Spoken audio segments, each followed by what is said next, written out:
I realized that the secret sauce was just try to imagine a busy journalist and what can you say and bring across very quickly that's going to excite them and make them want to share it with their audience. Their biggest assets are audience, and they are trying to determine, is this going to entertain or educate or ideally both, their audience. And, if you write something from like, we're trying to sell this product, it's all me, that's not taking into account, how to really bring in the audience and captivate them, with a story or something along those lines.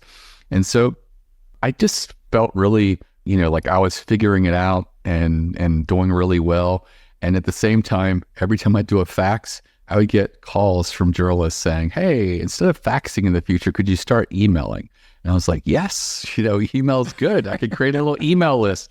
And it was only after like a few months that all of a sudden the number of people I was faxing was less than 100. So that saved me a lot of time. I could keep those numbers programmed in the fax machine and not have to delete them and start over. And it also gave me the idea of like, emailing journalists and building my own little Rolodex. And so I spent about a year in my part-time at home and on the weekends hanging out in like bulletin boards and places online where journalists hung out. And I was able to just get journalists. You're dating yourself now, Mickie. Bulletin boards. Come on. It was a you're not time. Dating yourself beyond me, but you're dating yourself. So yeah, people were very giving of their email addresses online. And I would say, hey, I'm putting together this Rolodex. I don't know how long it's going to be, but I'd like to send you releases. And they're like, hey, as long as it's relevant to my beat, the industry I cover, sure.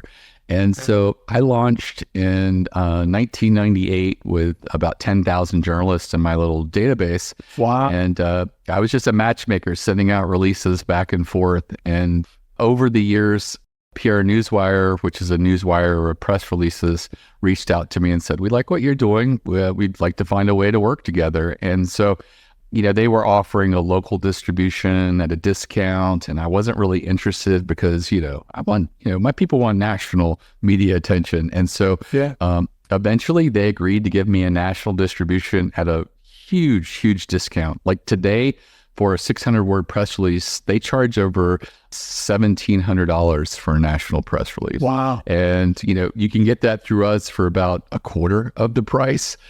So it's a huge savings going through us. Now, that being said, we can't work with big giant companies or publicly traded companies or basically companies that their salespeople would like to work with.